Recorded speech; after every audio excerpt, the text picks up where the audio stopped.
Bien. Bueno, hoy estamos en directo. Bueno, voy a hacer el directo continuación de lo que estábamos haciendo ayer, de este curso Los órdenes del amor. Espero que no se corte la transmisión por el tema de que hay mucho viento hoy aquí y no sé si mi arbolito ese del vecino tocará los cables de luz y se cortará. Pero bueno, me voy a arriesgar, vamos a confiar en el campo, a ver que no se corte, y si se corta volveré a encender todo y continúo. Así que si ustedes ven que desaparezco es porque después puedo volver a aparecer. Bien. Estábamos ayer en el caso de este muchacho Harmut, que estaba identificado con el tío, con el hermano de la madre, ¿no? Y acá este libro prosigue explicando la diferencia entre estar identificado y seguir un modelo. No es lo mismo, ¿no? Una persona de las que estaban ahí en el grupo, llamada Ida, pregunta cómo pudo desarrollarse la identificación de Harmut con su tío en este sistema. Y Hellinger dice que fue inconscientemente, porque inconscientemente su madre buscaba a alguien que en el sistema actual representara a su hermano, a quien tuvo que dejar en su sistema de origen. Por lo tanto, el hijo mayor adoptó el papel de hermano para ella sin que ni siquiera él mismo ni su madre advirtiera esto. Entonces Harmut dice, pero hay una diferencia entre el hecho de que mi madre me induzca a adoptar el papel de su hermano, que perdió de joven y que yo conocí, y el hecho de que yo tome a este hombre como modelo, cosa que no hice. ¿Serían dos tipos de identificación diferentes? Y Hellinger dice no. Un modelo no es una identificación. Un modelo es algo que se tiene presente. Por tanto, estoy separado del modelo. Y es algo que yo puedo seguir o no. O sea, soy libre de seguir el modelo o no seguirlo. Pero cuando estoy identificado, no soy libre. Y muchas veces ni siquiera sé que estoy identificado. Por ese motivo, al estar identificado, es como que uno se siente enajenado de sí mismo. Pero cuando sigue un modelo, no se siente enajenado. Ah, dice Harmut, eso da en el clavo. Es decir, empleas la palabra identificación para describir objetivamente un proceso que nadie inició conscientemente. Y Hellinger dice sí. Y tampoco hay ningún culpable. La madre no te eligió para la identificación. Por eso no se le puede reprochar nada. Es una dinámica que resulta de una constelación determinada sin que nadie lo pretenda conscientemente y sin que el hijo pueda defenderse de esto. ¿No? Es como esto que hablamos en las constelaciones de que somos arrastrados por el campo, ¿no? Hola Marina, hola Erika. O sea, el campo nos lleva, ¿sí? Nos lleva. Bien. Entonces Harmut dice, bueno, esto quiere decir que todos son víctimas. Y Hellinger dice, sí, todos se encuentran en implicaciones sistémicas. ¿Se acuerdan que en esta parte del libro nosotros estamos viendo implicaciones sistémicas? Entonces, no se puede preguntar ni por culpas ni culpables en este contexto de las implicaciones. Cuando estamos implicados, como es algo a nivel inconsciente, nosotros no podemos saberlo, hasta que constelamos, ¿no? En una constelación sí se descubre. Así que ese sería el tema de la identificación y del modelo. Y ahora vamos a hablar un poco del principio minimalista. ¿Vieron que está de moda esto de ser minimalista, ¿no? La moda minimalista. Una persona llamada Dagmar pregunta, ¿quiere decir que no es necesario configurar también la familia materna para averiguar qué pasó ahí? Y Hellinger dice, no, ¿dónde iríamos a parar? Harmut no necesita eso. ya vimos con toda claridad la solución. Ya no es posible reconstruir lo demás.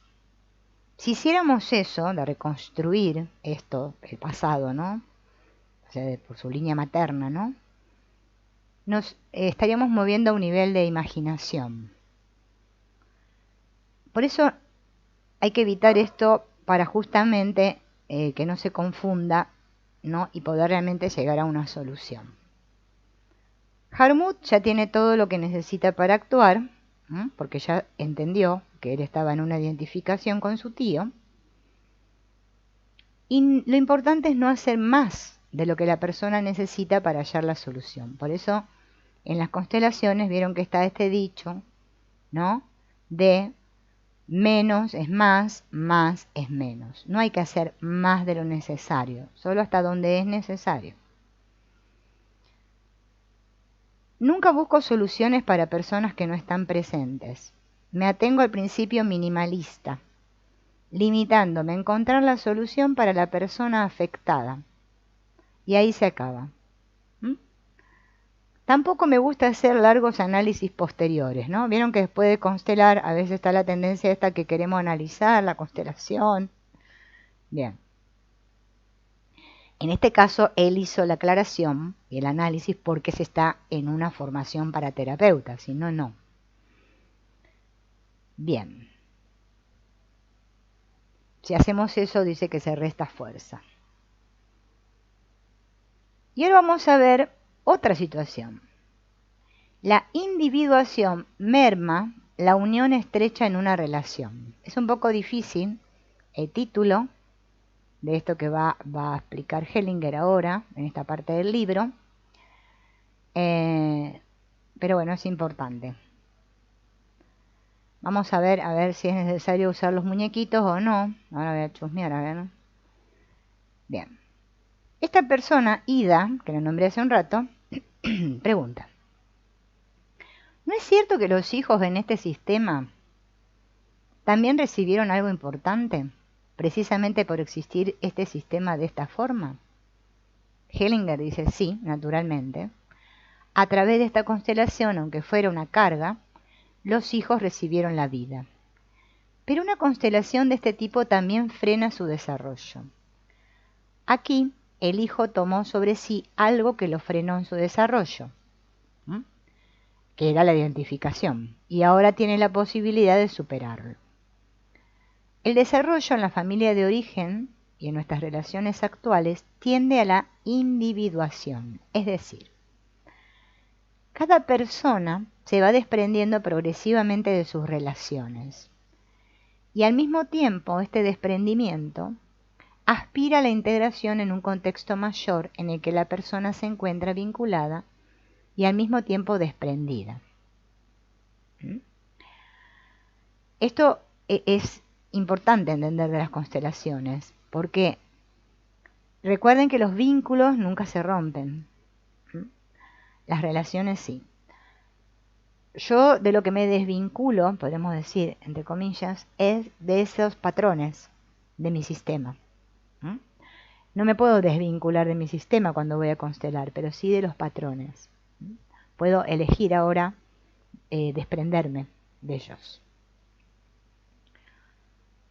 Bien. Acá da un ejemplo, ¿no? Por ejemplo, en una aldea de montaña, donde todo es estrecho y apretado, uno empieza a subir una cuesta, cada vez más alto, y cada más alto sube, más amplía su visión, ¿no? Pero también sucede que más alto subo, más solo me encuentro. Pero a pesar de todo, me encuentro en un contexto mayor que el de antes. El desprendimiento de lo más próximo nos relaciona con algo mayor, aunque cueste el precio de una mayor soledad. Por eso a muchos les parece tan difícil dar el paso del vínculo estrecho a algo nuevo y amplio. Pero toda relación estrecha tiende a desarrollarse hacia algo más grande y amplio. Por eso, la relación de pareja, al alcanzar su punto culminante, con el nacimiento del primer hijo, pierde algo de su intensidad y comienza a desarrollarse hacia la amplitud. La relación se enriquece, pero la unión estrecha disminuye. Al comenzar una relación, algunos piensan que siempre van a permanecer estrechamente unidos. Pero una relación, sin embargo, también es una parte del proceso de morir. Toda crisis en una relación se vive como un morir y realmente es parte de nuestro morir. Se pierde algo de la unión estrecha y a otro nivel se da una nueva calidad en la relación. No es como antes, es más serena y desprendida y más amplia también, ¿no? Ida pregunta, ¿no es el amor entonces el que se pierde? Y Hellinger dice, no, el amor puede ser más grande, mucho más grande, pero de otra calidad. Y hablando del amor, vamos a hablar del amor y el orden, ¿no? Muchos problemas se desarrollan porque las personas piensan que a través del razonamiento, del esfuerzo, del amor, tal como nos lo exige, por ejemplo en el Sermón de la Montaña, podríamos superar el orden. El orden, sin embargo, ya viene dado y no se puede sustituir por el amor. Sería ilusorio. Hay que volver al orden y solo ahí vamos a encontrar la solución. Por eso en las constelaciones lo que se busca es ordenar el sistema. Eso es muy importante, la actitud que yo llevo al constelar, ¿no? Hola Ali, bienvenida. Gracias, otro abrazo. No es yo voy a constelarme para que se me arregle tal cosa, porque por lo general nosotros vamos con esa actitud. O saber qué hizo mi abuela o mi tatarabuela o no sé qué pasó. No. Yo tengo que, la solución siempre se da cuando se ordena. Al ordenarse el sistema es que después la solución viene sola. Eso provoca un efecto porque ahí fluye el amor en el sistema y eso es lo que logra que la constelación funcione realmente, ¿no? Entonces Harmut dice, antes dije una frase cruel, que el amor no servía de nada, ni solucionaba nada en un caso así. Es decir, no es posible solucionar un problema así, con amor. De hecho lo intenté y fracasé, pero es terrible comprenderlo así. A nosotros, fíjense, nos es terrible decir, no, porque primero que tenemos unas ideas acerca del amor muy distorsionadas, ¿no? Pero para nosotros nos cuesta mucho esto, ¿no? De entender lo del amor. Pero que en realidad es como dice Hellinger, el orden ya nos viene dado. Y si no hay orden, no hay amor. Y eso es lo que tenemos que comprender, ¿no? Entonces, nosotros creemos, ¿no? Que con amor, porque está esa frase, el amor todo lo puede, el amor todo lo sana, ¿no? El amor. Pero bajo esta mirada sistémica, ya la cosa es diferente, ¿no? Y para él dice que es terrible tener que comprenderlo así. Pero Hellinger recalca que el amor es parte del orden. El orden precede al amor. Y el amor únicamente puede desarrollarse en el marco del orden. El orden nos viene dado. Si pretendo invertir esta relación, queriendo cambiar el orden a través del amor, voy a fracasar. Es imposible. El amor se subordina a un orden y después puede prosperar. De la misma manera que una semilla se hunde en la tierra para crecer y florecer, ¿no? Primero se tiene que hundir en la tierra y después va a florecer. Entonces dice Harmut, estoy realmente trastornado o me comporté como si lo estuviera. Y Hellinger le dice, sí, pero ahora lo podés arreglar. Algunas personas son capaces de recuperar mucho en poco tiempo si actúan. Confesar tus culpas y quejarte, ¿no? No es más que aplazar la acción. Vieron que hay personas que viven así, ¿no? Culpándose o quejándose todo el tiempo. O preocupándome también todo el tiempo, como si eso fuera un acto muy amoroso, porque nosotros hemos aprendido todo al revés. Bien. No. Lo que sirve es actuar. Entonces, Dagmar, que es otro que estaba ahí, dice: configuraste el sistema de Harmut con un cierto orden jerárquico. ¿De qué tipo de orden se trataba? Y Hellinger dice: existe una jerarquía en función del comienzo de la pertenencia a un sistema. ¿Cómo es este orden, no? El orden de origen depende de la sucesión temporal de la pertenencia, ¿no? O sea, los que vinieron primero son los que van primero. Por eso en el sistema de Harmut, la primera mujer tiene prioridad sobre la segunda y el hijo mayor tiene prioridad sobre los hermanos menores.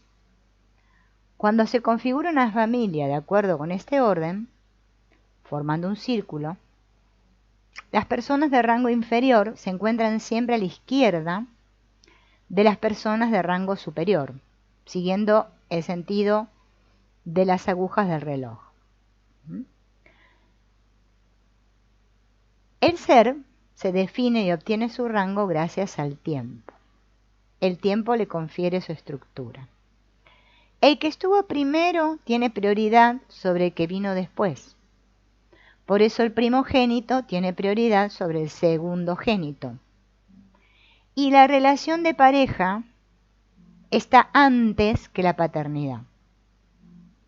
Muchas familias piensan y dicen: ah, no, los hijos van primero, son primero que la pareja. No, porque yo antes de ser padre o madre, tuve que ser pareja. Entonces la pareja va primero. Primero viene la pareja, después vienen los hijos. O sea, primero soy pareja de mi pareja. Y después soy madre o padre de mis hijos. Y ese orden se debe respetar. Y no siempre se respeta. Bien, el que nace primero, el primogénito obviamente tiene prioridad sobre el segundogénito. Y los sistemas entre sí conocen una jerarquía. Esta vez organizada a la inversa, ¿no? El nuevo sistema tiene prioridad sobre el antiguo, cuando nos basamos en la jerarquía, no en el orden. ¿Qué pasa? La familia que se forma después de, o sea, vamos a poner, yo tengo mis hijos forman una pareja, otra familia, ¿no? Esa va a tener prioridad, la actual, sobre la de origen, ¿no? Si este principio se invierte, se fracasa. La madre de Harmut, ¿no?, tenía en cuenta ella que el sistema de origen tenía prioridad sobre su sistema actual, por eso fracasó. Y Dagmar pregunta, es decir, existe una prioridad temporal y después existe la prioridad de lo actual. ¿Entendí bien? Y Hellinger aclara, en el seno de un sistema existe la prioridad en función del comienzo de la pertenencia a ese sistema. El comienzo, el origen. En la sucesión de los sistemas. ¿no? O sea, como se van sucediendo, la nueva familia tiene prioridad sobre la antigua. Esto es como medio nos resulta complicado comprenderlo. Ahora van a ver que con una constelación después lo vamos a comprender. La prioridad de la primera relación íntima. Esta es otra cosa en la que Hellinger también hace mucho hincapié, ¿no? Porque él dice que una pareja es pareja si hay relación íntima entre ellos, ¿no? Entonces Frank pregunta, Así también tendría que haber una prioridad entre sistemas en función de su calidad. Es decir, entre un sistema natural o sano y otro no natural o enfermizo. Y Hellinger dice no. Ese tipo de distinción no es admisible. En el presente, el primer sistema, es decir, la primera relación íntima de una persona, tiene prioridad sobre la segunda, independientemente de la calidad de la primera. Quiere decir que la segunda relación establece un vínculo menos fuerte que la primera. La profundidad del vínculo disminuye con cada relación. Pero vínculo no es equivalente a amor. Es posible que el amor en una segunda relación sea más grande, pero el vínculo es menor. La profundidad de un vínculo puede deducirse del grado de culpa que una persona siente al abandonar una relación. Al tratarse de una segunda relación, se siente menos culpa que con la primera, cuando abandono la segunda relación, ¿no? Bien, entonces ahora vamos a pasar al tema de las jerarquías. Todo grupo dispone de una jerarquía que resulta del momento en que cada uno se inicia su pertenencia al grupo. Quien entró en un grupo antes tiene prioridad sobre aquel que vino después, ¿no? Y esto se aplica en todo, en los sistemas familiares y en las organizaciones empresariales también. Vamos a ver la jerarquía en el seno de la familia. Esto lo explica bien claro Hellinger y es muy importante comprenderlo. Vamos a buscar, voy a poner la cámara acá en la mesa, ¿no? Y vamos a buscar para configurar una familia. Voy a buscar un hombre, una mujer, ¿no? Un hombre, una mujer. A ver cuántos hijos tienen acá.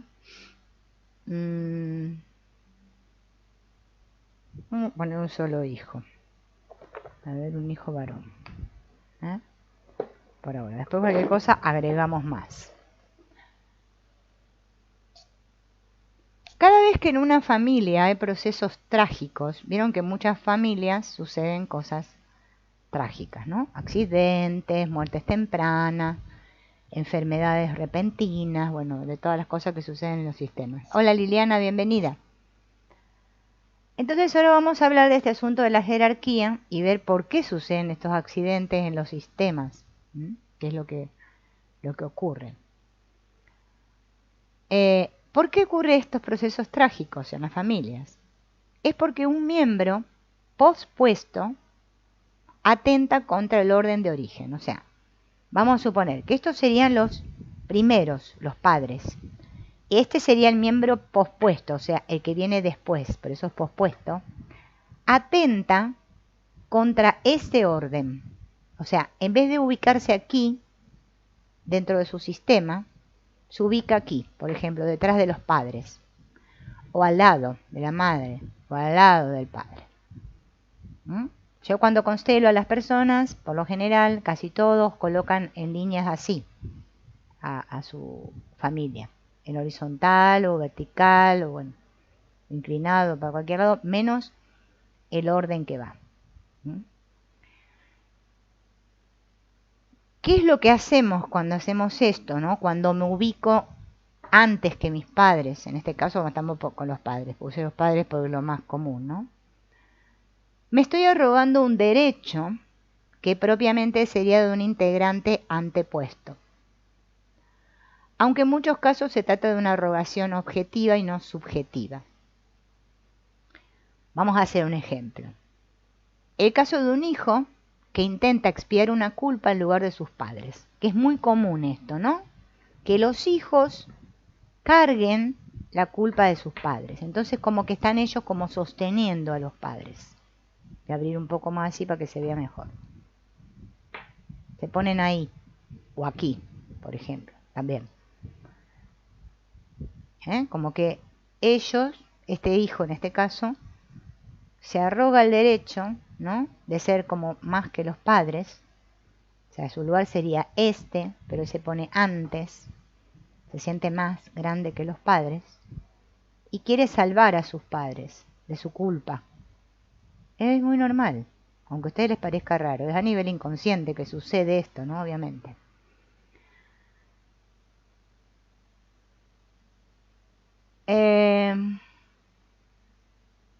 Pero el hijo no se da cuenta de esto.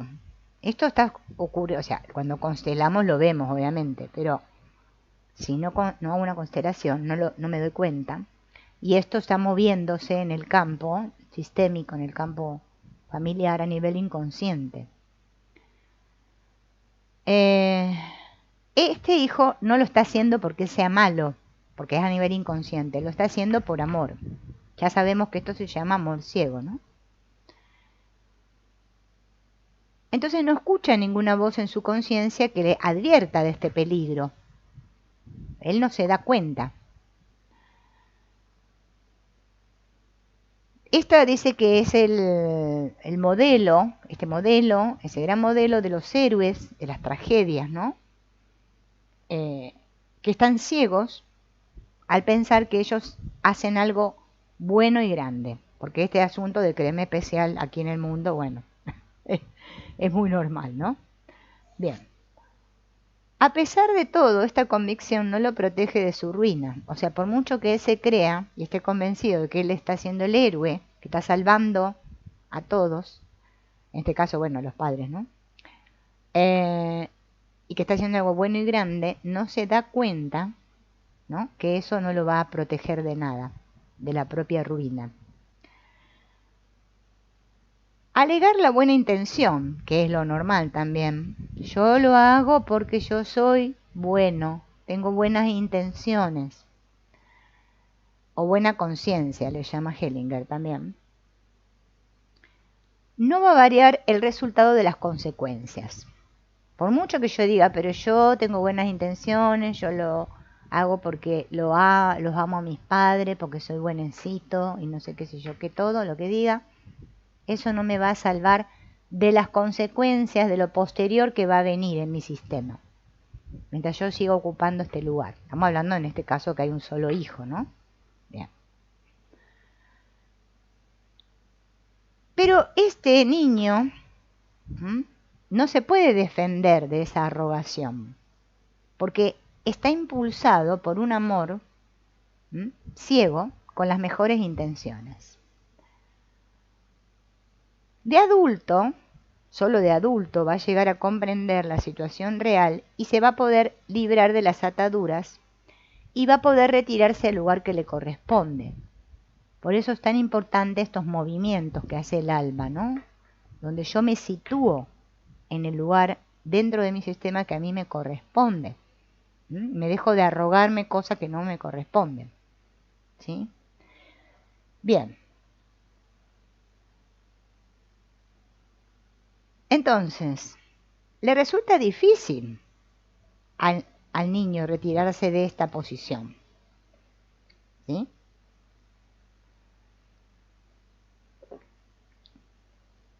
Porque de repente, cuando yo estoy aquí, miren qué fácil que es, yo me siento grande. Pero cuando yo me pongo aquí, me siento pequeño.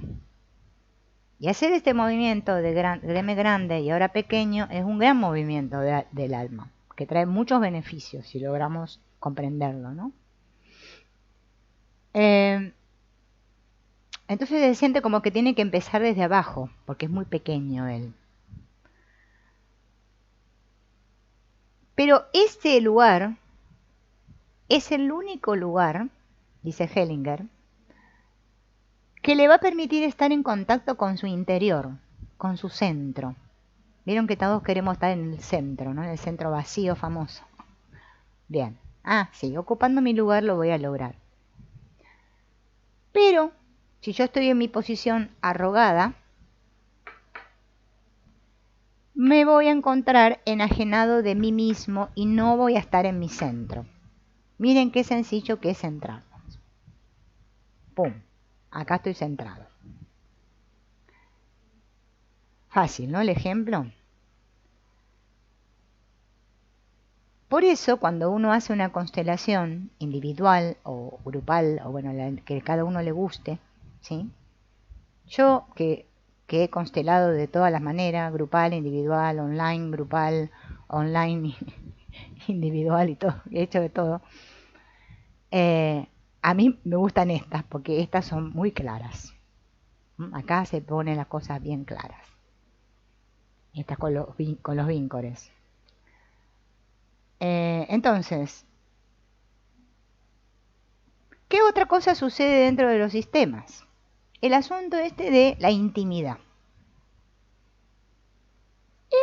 Hay muchas familias, dice Hellinger, ¿no? Que es muy común que los hijos sepan los secretos de los padres, ya sea porque la madre se lo cuenta, ay, yo soy muy amiga de mi hijo y le cuento todo lo que me pasa, o el papá al hijo, ¿no? Entonces el hijo va creciendo y va conociendo todos los pormenores y por mayores de la pareja. Eso no tiene por qué suceder así, el hijo no tiene que enterarse de eso. Y nadie más tampoco, ¿no? La pareja no se lo tiene que contar a nadie, que hoy es normal con el WhatsApp que le contamos a las amigas lo que mi marido me hace, no sé qué, bueno. Mejor ir a una terapia y constelar, es más privado, ¿no? Y encima vamos a encontrar la solución. El revelar detalles de la relación íntima constituye un abuso de confianza de graves consecuencias. Se rompe la relación. Lo íntimo tiene que ser un secreto para los terceros, y más que más para los hijos, ¿no? Un hombre no debe contarle a su segunda mujer nada de la relación íntima con su primer mujer. Todo lo que pertenece a la relación de pareja se mantiene como un secreto bien guardado entre el hombre y la mujer. El hecho de que los padres cuenten detalles de este tipo a sus hijos afecta muy negativamente a estos. Un caso, por ejemplo, de un aborto, vamos a poner, los padres le cuentan al hijo que ellos abortaron voluntariamente, los hijos no tienen por qué saberlo.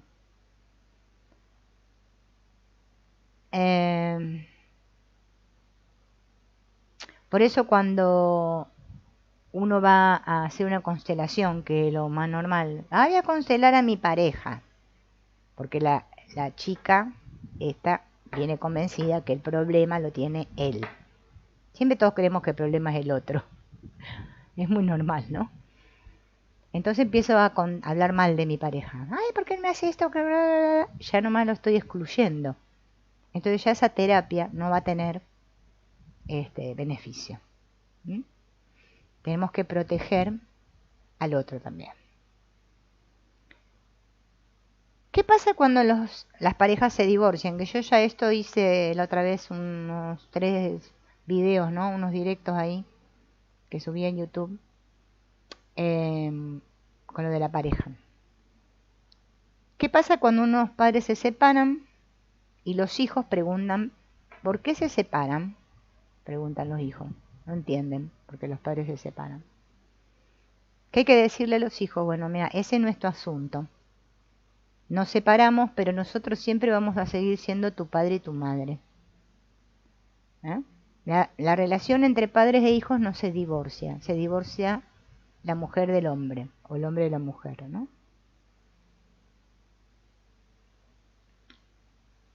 O sea que el derecho de padres lo vamos a conservar siempre, aunque se divorcien, ¿no? Tampoco hay que preguntarle a los hijos a dónde quieren ir. ¿Qué quieres venir, con mamá o con papá? Dice Hellinger, ¿no? Porque, perdón, ellos se encuentran en la situación de tener que decidirse a favor de un padre o del otro, y eso es terrible para el niño o niña, ¿no? Los padres tienen que aclarar entre ellos dónde irán los hijos y después de comunicarle a los hijos qué es lo que va a pasar con ellos. Hemos decidido esto y esto, tantos días vas a estar con papá, tantos días con mamá, ¿bien? Pero no preguntarle a los niños. Aunque los hijos protesten. así no los ponemos en el brete de tener que decidir, ¿no? Entre con qué padre quieren ir, ¿no? Hola Darío, bienvenido. Porque eso no es bueno para los niños. Y pregunta a un participante que había por ahí, ¿no? ¿No hay también muchos padres que intentan justificarse ante los hijos contándoles lo que no fue bien entre ellos como pareja? ¿No? Que también es otro tema ese, ¿no? Que se cuenten, que se le cuenta a los hijos, ¿no? En la mayoría de los casos las separaciones se dan sin que haya culpa alguna por ninguna parte, ¿no? La separación, o sea, nosotros a veces creemos, le saca un rato al hijo, que esta pareja, esta mujer, se separa de este hombre porque nos llevamos mal. Nos llevamos mal. Nos peleamos, bien. Pero resulta que nos separamos, estas parejas se separan porque esta separación es inevitable, es sistémica. Bien. Si buscamos culpables, porque vieron que lo normal es buscar, fue la culpa de él, la culpa la tuvo ella, bien. ¿Qué es lo que estoy haciendo? Negarme a afrontar lo que es ineludible, que es esa separación, que ya era inminente. Queremos hacer ver que podría haber pasado otra cosa si hubiésemos hecho otra cosa diferente. Pero eso no es cierto. Las separaciones son el resultado de implicaciones sistémicas. Cada uno de los cónyuges se encuentra involucrado de una manera especial. Por lo tanto, ¿no? El terapeuta no mira nunca quién o qué podría haber sido la culpa, de quién fue la culpa. Se les dice, su relación se acabó y ahora tienen que afrontar el dolor de que todo terminó, aunque en un principio tengan las mejores intenciones. Si realmente ellos afrontan el dolor, pueden separarse en paz y arreglar tranquilamente los asuntos pendientes. Esto es lo importante, porque si no vieron que entre las parejas siempre queda este asunto de que nunca se terminan de separar. Si no, no nos vamos a poder sentir libres para formar otra pareja nueva. Por eso es importante esto.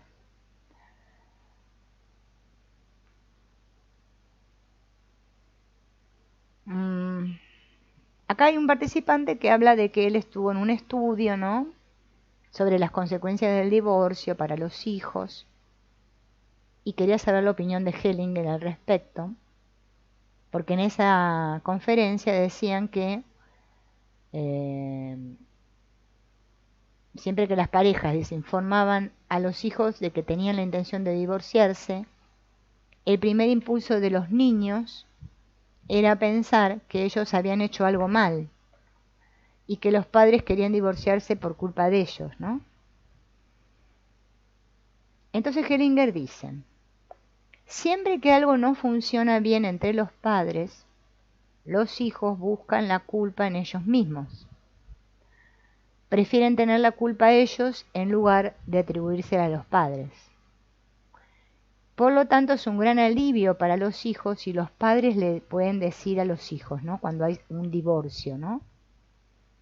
Nosotros como pareja hemos decidido separarnos, pero seguimos siendo tus padres y tú sigues siendo nuestro hijo querido. Eso hay que decirle a los hijos, ¿no? O al hijo, si hay uno o dos, lo que cantidad que haya.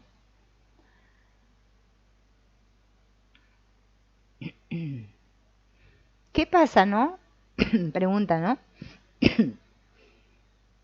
Cuando los hijos cuestionan estas palabras, porque al mismo tiempo ven la gran desilusión de sus padres. Hellinger dice, ya te di la solución. Pero hay otro aspecto importante en un divorcio. Después del divorcio, los hijos deben ir con aquel de los padres que más respeta al otro cónyuge en los hijos. Porque esto también es una realidad, ¿no? A veces hay parejas, ¿no?, en el que la mujer no respeta realmente al hombre. o el hombre no respeta a la mujer. Pero siempre hay uno que respeta más. Bueno, el que respeta más al otro, ese es con el que los hijos deben ir.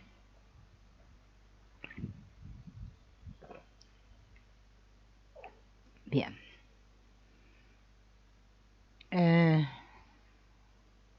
Dice que por regla general este es el marido. Dice que el hombre siempre respeta más. No sé, yo digo lo que dice Hellinger, ¿eh? Bien. El hombre tiende más a respetar a la mujer en los hijos, respeta a la mujer en los hijos y no a la inversa. No sé por qué es así, dice él, pero se puede ver.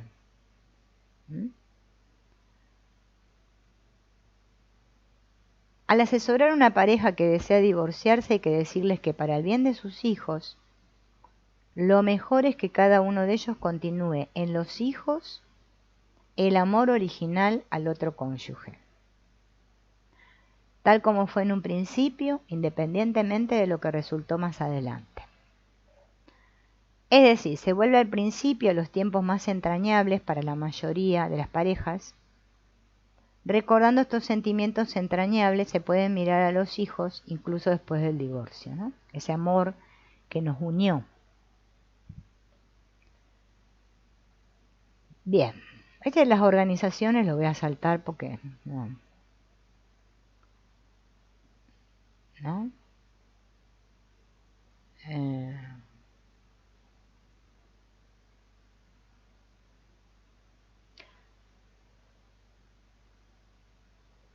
Bien, aparece esta Gertrude, que el otro día que ayer, ¿no? La nombré yo a Gertrude, que dice, esta jerarquía, dice, suscitó mi interés y enseguida me asaltó una sensación, que ahora ya no puedo reconstruir, la sensación de que el padre de mi hijo quizás sí que se hubiera casado conmigo en aquel entonces. Esa idea me sacudió y me pareció muy bien, pero enseguida tuve que destruir esa buena sensación. Hubo una vez un hombre, dice Hellinger, que tenía mucha hambre. Cuando finalmente lo invitaron a sentarse en una mesa exuberante, dijo, «No puede ser, no me lo puedo creer», y siguió pasando hambre. Para reflexionar eso, ¿eh? Bien. Y ahora vamos a ir a otro tema, ¿no? Porque está hablando del divorcio y el asunto de las parejas. ¿Qué pasa cuando se decide no tener hijos en una pareja, ¿no? Vamos a sacar el hijo por un rato, ¿no? Esta señora se llama Sophie, tiene 37 años, es psicóloga y dice que está casada hace 10 años con este hombre. Hellinger le pregunta si tienen hijos y ellos dicen que no. Últimamente, ¿no? Debido a la edad que tenemos, hemos llegado a un punto en que tenemos que tomar una decisión con respecto a tener hijos o no. Y Hellinger dice, ya está decidido. Y la mujer pregunta, ¿ya está decidido? ¿Quieres decir que no tendremos hijos? Y Hellinger dice, sí. ¿Y cómo llegaste a esa conclusión? Y se ve. Sí, dice ella, ya llevaba tiempo pensándolo. Y Hellinger les dice, se han decidido de esta manera y ahora asumen la decisión y ya está. De lo contrario, se van a quedar clavados en ese punto, ¿no? Asumo la decisión de que no quiero tener hijos y ya está. Punto.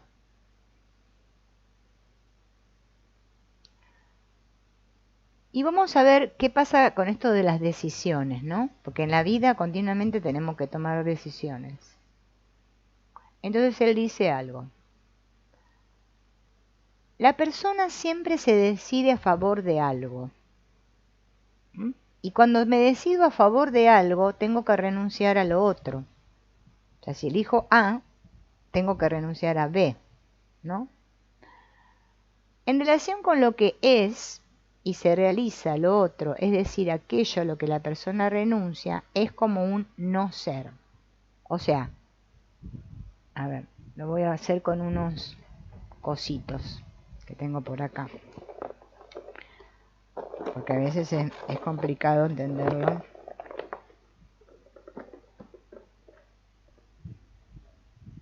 Vamos a suponer que esta es la persona, bajamos una sola persona. Tiene que elegir entre estas dos cosas. Cuando yo elijo, cuando yo elijo esto, renuncio a esto. Dice él primero, ¿no? Pero en relación con lo que es la persona, lo que es y se realiza, lo otro, es decir, aquello a lo que la persona renuncia, es como lo que no es un no ser. Soy esto y no soy lo otro. Por tanto, todo ser que existe y se realiza está rodeado de un no ser. Por más que yo elegí esto es lo que es, este no ser me rodea. De una existencia no realizada, sin la cual no sería concebible. No se trata de una nada, sino de un no ser. Él le llama no ser. Pero si yo menosprecio aquello que constituye el no ser para mi ser, este no ser va a mermar mi ser. Si yo menosprecio esto va a mermar esto. Por ejemplo, una mujer se decide a favor de seguir una carrera profesional en lugar de formar una familia y tener hijos, y considera inferior a la familia, es decir, al hecho de casarse y tener hijos. Para ella más importante es su carrera, ¿no? Y su profesión. Y tener una familia para ella es lo menosprecia, no es importante. Entonces, esta parte de su existencia, que permanece sin realizar, disminuye aquello que ella eligió y va reduciendo esto. Pero por otro lado, si ella valora la parte no realizada de su existencia, sacrificada por el bien de su carrera, entonces este no ser incluso añade algo a aquello que ella eligió. O sea, si ella valora, si rechaza y menosprecia, esto la va a perseguir siempre y le va a ir disminuyendo esto. Pero si ella elige esto, que es su carrera, y valora a la familia, ¿no? Entonces este no ser, lo que no fue, le va a aportar. Y le permitirá crecer y que esto aumente.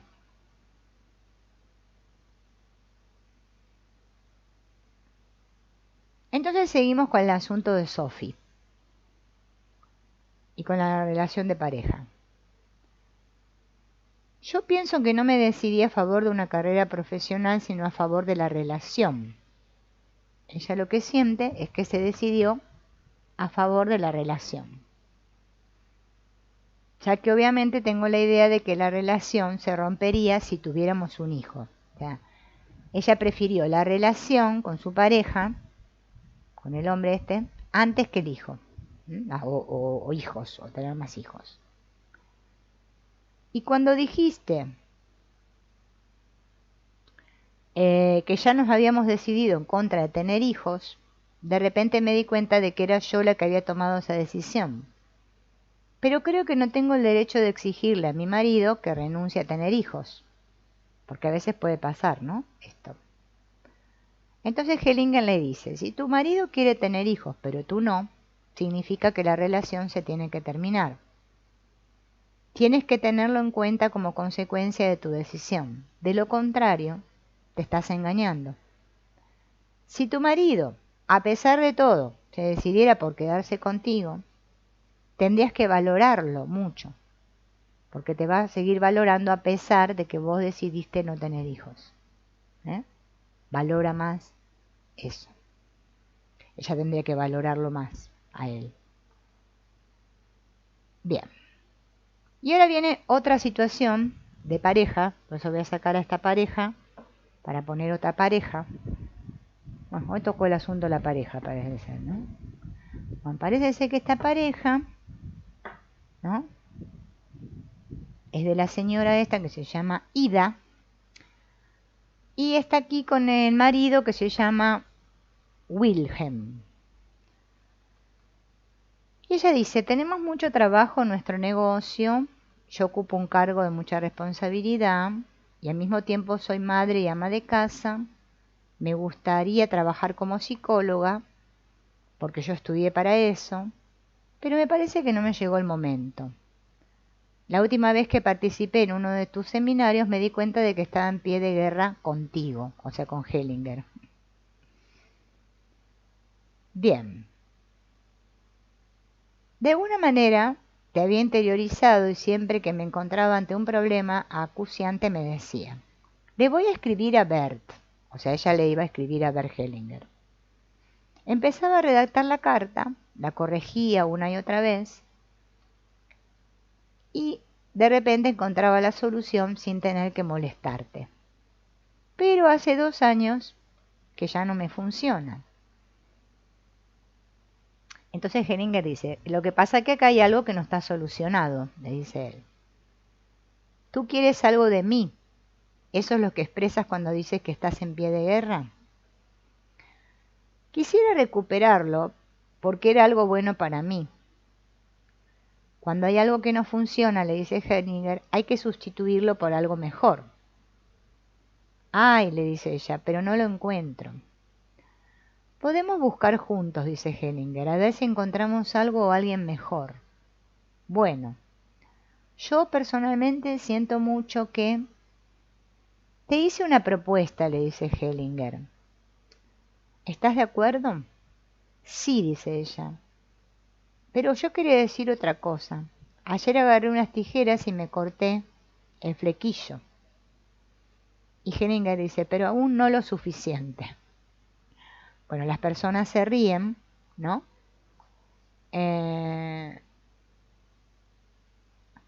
Porque dice que él una vez había dicho, ¿no? Hellinger, que si las mujeres llevaban el pelo de manera que le tapaba los ojos, quería decir que eran mujeres muy confundidas y que cuanto más largo estaba el pelo, mayor era la confusión. Bien. Entonces Hellinger dice, pregunta, ¿algo más? Sí. A pesar de todo el jaleo que me rodea, me encuentro bien. Bueno.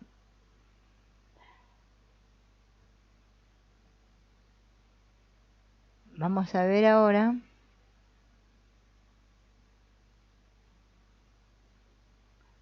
un caso de dolor transferido. Vamos a imaginar que este es Robert. Robert es asesor de empresas, tiene 3 hijos adultos y vive con el menor de sus hijos. Entonces Hellinger le pregunta, ¿estás divorciado? Y él dice, estoy separado. ¿Desde cuándo? Y cuando le preguntan eso, Robert se pone a llorar. Y Hellinger le dice, mantén los ojos abiertos. Estos sentimientos te debilitan. ¿Vieron que Hellinger dice que cuando los sentimientos son primarios, tenemos los ojos abiertos y cuando son secundarios, tenemos los ojos cerrados? Y que cerrar los ojos cuando tenemos un sentimiento me debilita. Mírame a mí, le dice él. Hay que intentar, le dice al grupo, ¿no? Dirigir su atención a otra cosa, para que él salga de ese sentimiento de llanto. ¿Cuánto hace que te separaste? Medio año. ¿Y quién fue el que se fue? Y Robert dice, ella. ¿Y qué pasó? Ella no quería seguir. Bueno, centrate en la sensación que tenés ahora. ¿Y a qué época de tu vida pertenece? Creo que es muy antigua, ¿no? Esa sensación que sentí ahora de haber sido abandonado, él le pide que la relacione en qué momento de su vida, cuando él era niño, sintió eso.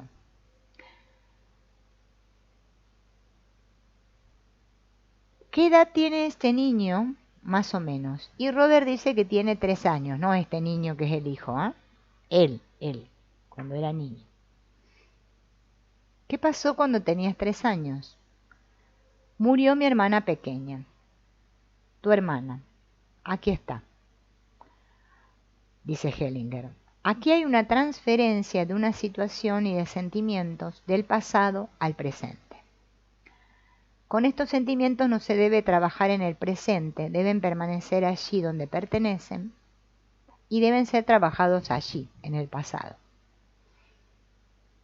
Entonces le dice a Robert, bueno, vamos a configurar tu familia actual. No, no, dice él. Bueno, mira, te voy a dar la última oportunidad, le dice Hellinger. ¿La querés configurar, sí o no? Bien. Entonces, vamos a configurar ¿cómo es? El sistema de Robert. ¿Alguno de ustedes estuvo casado anteriormente o comprometido? Le pregunta Robert, ¿no? Con respecto a su pareja, ¿no? Y él dice que no. Bueno, vamos a configurar, ¿no? Entonces, a Robert, voy a buscar otra. La mujer de Robert,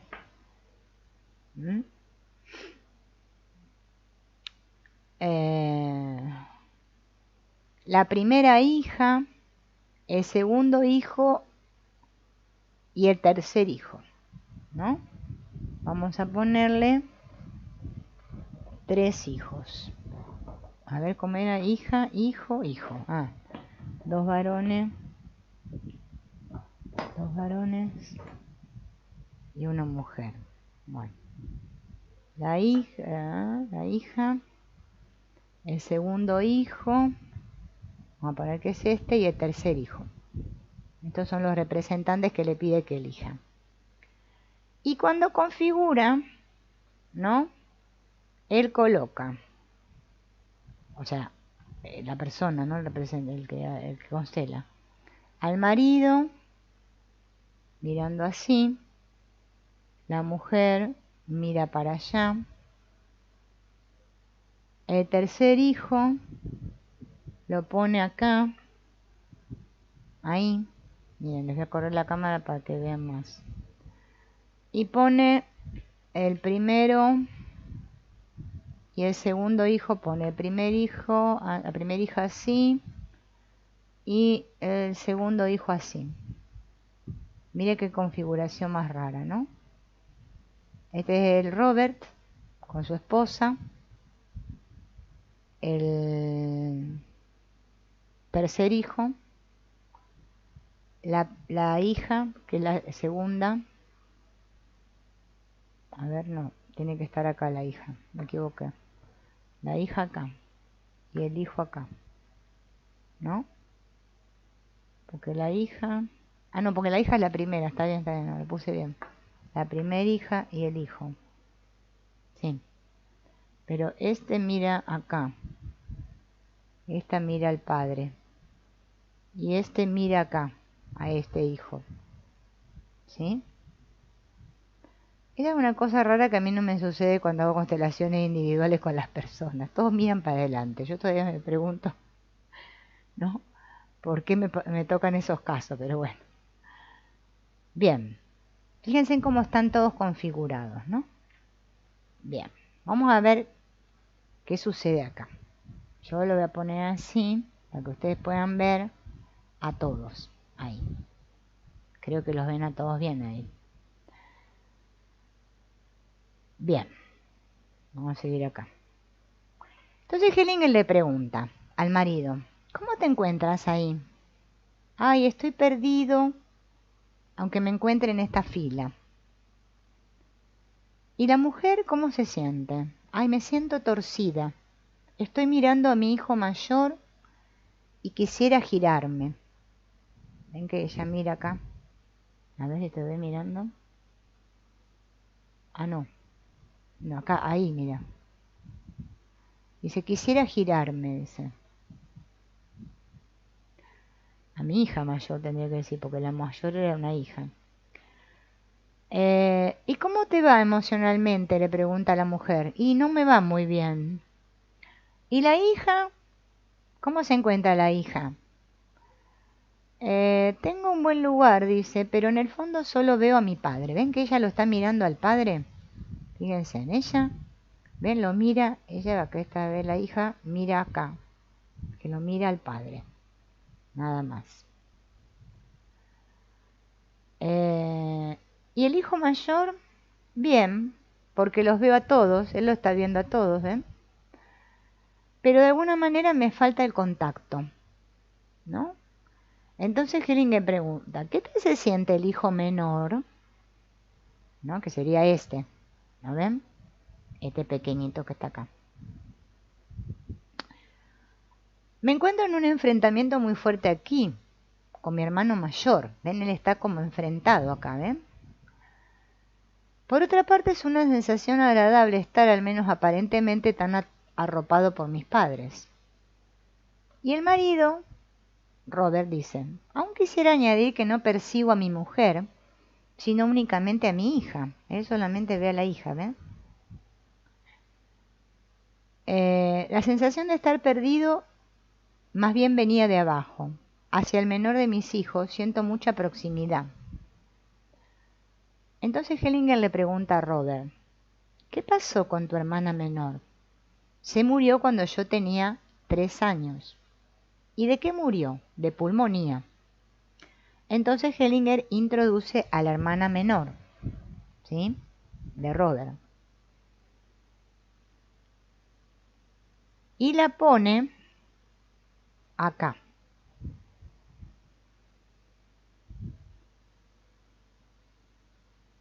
Y está mirando, creo que mira así la hermana. Ahí. ¿La ven a la hermana? Ahí la puso. Agrega a la hermana muerta de Robert. Dice, le dice al grupo, ¿no? De los estudiantes. Se ve que la hija está identificada con la hermana menor. Para el padre ella representa a la hermana muerta. ¿Qué ha cambiado para el marido? Pregunta. Siento escalofríos por todas partes, dice Robert. ¿Y cómo se encuentra la hija ahora? ¿Mejor o peor? Y yo, dice ella, me siento muy excitada, ¿no? ¿Y la mujer? Algo ha quedado claro para mí. Me encuentro diferente en el fondo. En el fondo me encuentro mejor, ahora que pusieron acá a la hermana muerta. La hermana de Robert es la persona más importante aquí. Un sistema queda trastornado si falta una persona importante, cualesquiera que sean los motivos. Frecuentemente se trata de un hermano o una hermana del padre o de la madre, fallecidos en temprana edad. En cuanto esta persona se introduce, el sistema recibe nuevas energías y solo entonces se hace posible el cambio. ¿Y cómo le va a la hermana fallecida? La hermana dice, no puedo decirlo muy bien. Entonces Hellinger coloca a la hermana muerta al lado de su hermano, ¿no? El representante de Robert. Coloca a la hermana muerta al lado de su hermano. O sea, al lado de Robert. Bien. ¿No? La pone acá ahora. Mirando para allá. ¿Y ahí cómo te encuentras? Perdón, a esta, le dice a la mujer. Ah, y ahora puedo girarme hacia mi marido, dice ella. ¿Ven? Se puede mirar al marido. Ay, no sé si ahí se estarán viendo bien. Yo quiero que vean bien, porque si no, no van a entender. Entonces Hellinger, ¿qué hace? Modifica la imagen y pone a los hijos aquí, al primero, el segundo, este era el tercero, ¿no? Creo que era así, si no me confundo, y pone a la mujer acá, al marido acá y a la hermana muerta acá. Así los pone, ¿ven? ¿Ven? Acá están los grandes, vamos a decir los adultos, y allá están los hijos enfrente. Bien. ¿Y ahora el marido cómo se siente? Cuando mi hermana se acercó fue muy bonito. Y cuando vino mi mujer también. Pero tengo la sensación de que las dos deberían cambiar de lugar, dice él. Es posible. Entonces, ¿qué hace él? Perdón, acá los hijos van al revés. Oh, pero así van. Van. Pone a la hermana para acá y a la mujer acá. Así está bien, dice el marido. Ahora es mejor, ¿no? Y le preguntan a la hermana fallecida, ¿cómo te encuentras ahora? Y ella dice, bien. ¿Ven? La hermana fallecida es esta. ¿Qué tal los hijos? Bien, dicen todos. Y le pregunta a la mujer, ¿qué tal cuando los hijos se encuentran frente a ti? ¿No? ¿Cómo te sentís ahora que los podés ver de frente a tus hijos, no? Bien. Ahora le dice Robert, ocupa tu mismo lugar. Tú mismo este lugar, dice. No entiendo, dice Robert, ¿qué lugar tengo que ocupar? Tienes que ponerte en tu lugar, le dice Hellinger. Y Robert sacude la cabeza y dice, no, no, no. Entonces Hellinger le habla al grupo, ¿no?, de terapeutas y le dicen, ¿ven qué difícil es la solución acá? Cómo Robert se resiste a la solución, ¿no? Bien. Entonces, la pregunta es, ¿qué puede hacer para que la hermana reciba el lugar que le corresponde y que hay que tener en cuenta? Primer punto, él está vivo y la hermana está muerta. Entonces, ¿qué es lo que sucede? A ver, voy a poner así a ver si ven mejor. Y ahí por el otro lado para mirar, porque yo acá no veo nada. Sí, ahí se ve bien. ¿Qué es lo que sucede? Vamos de vuelta al caso. Él está vivo y la hermana está muerta. Él se siente culpable frente a su hermana menor que está muerta. Él tiene ventaja y la hermana está en desventaja. Esta es la idea que tiene él, de que él está en ventaja porque vive y la hermana en desventaja porque está muerta. Cuando se da un desequilibrio tan grande, quien tiene la ventaja, que sería Robert en este caso, se niega a tomar aquello de lo que podría apropiarse a fin de compensar ese desequilibrio. No toma su vida, ni tampoco toma a su mujer, ¿no?, porque quiere llegar a un equilibrio con su hermana menor. Esta es una reacción ciega que actúa como una necesidad compulsiva a la que nadie se puede resistir. Detrás de ella se encuentra también la creencia mágica de que su hermana estaría mejor si él estuviera mal, ¿no? Si él estuviera mal, mi hermana estaría mejor. Y que ella viviría si él muriera. Es una creencia mágica esto, ¿eh? Esto estamos hablando a nivel inconsciente, ¿no? Sin embargo, existe una solución a un nivel superior. Podemos superar la necesidad de compensación, que es lo que rige todos los sistemas, porque el inconsciente, ¿no?, ese alma colectivo, ¿no?, busca la compensación continuamente, que se produzca ese equilibrio en el sistema, ¿no? Es decir,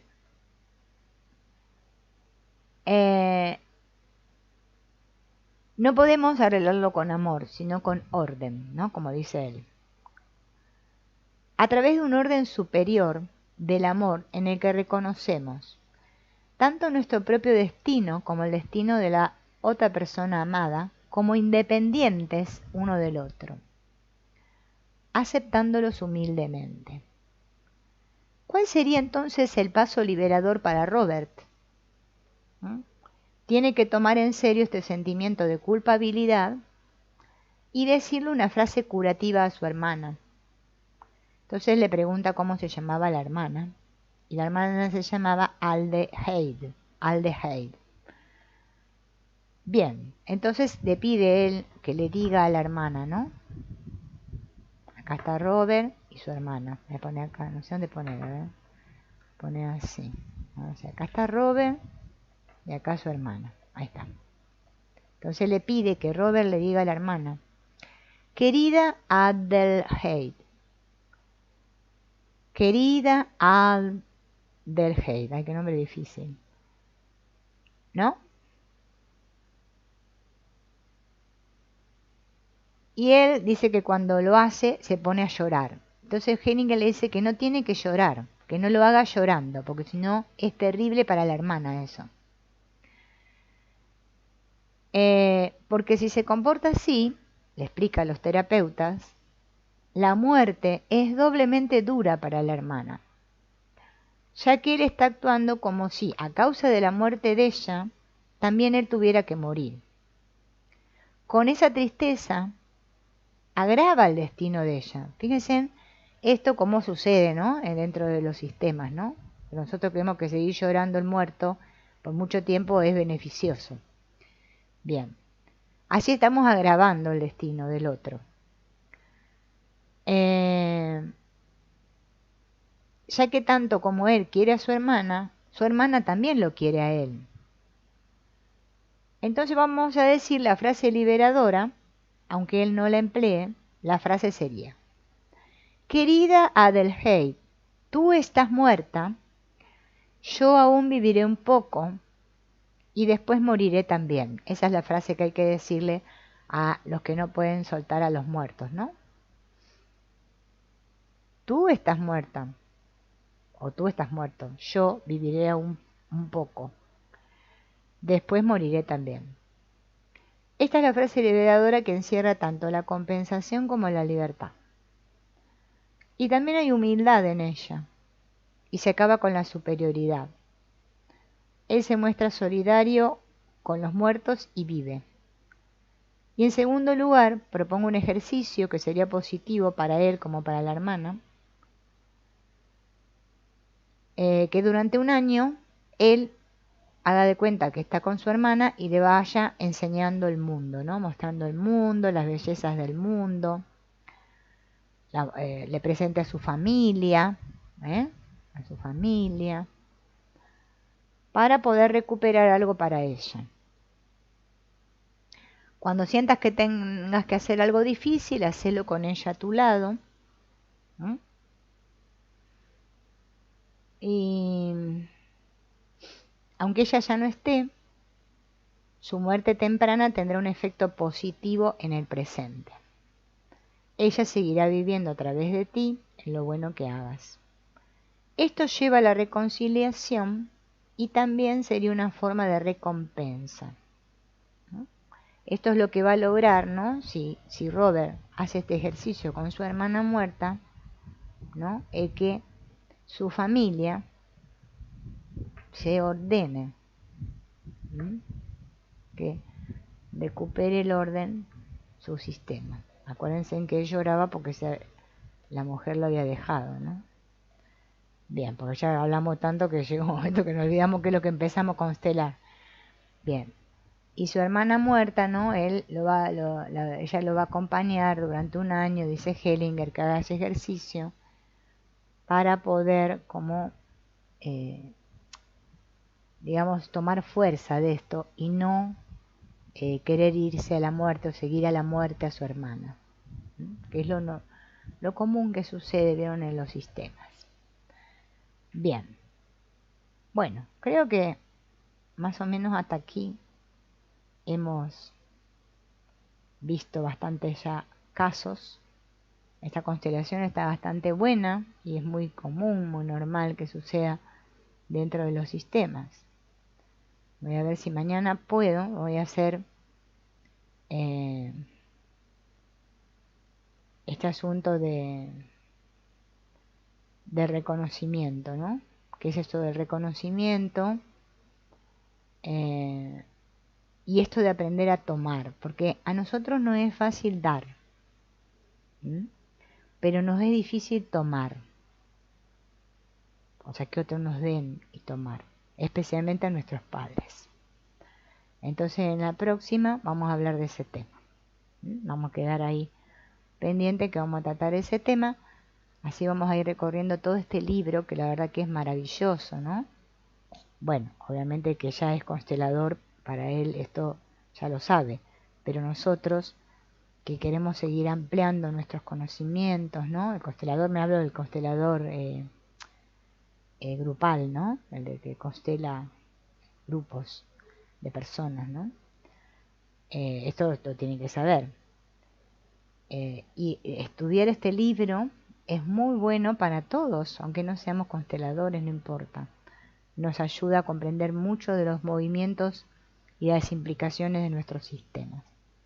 Así que lo seguiremos compartiendo en la próxima. Les mando un beso y me despido hasta la próxima. Chao.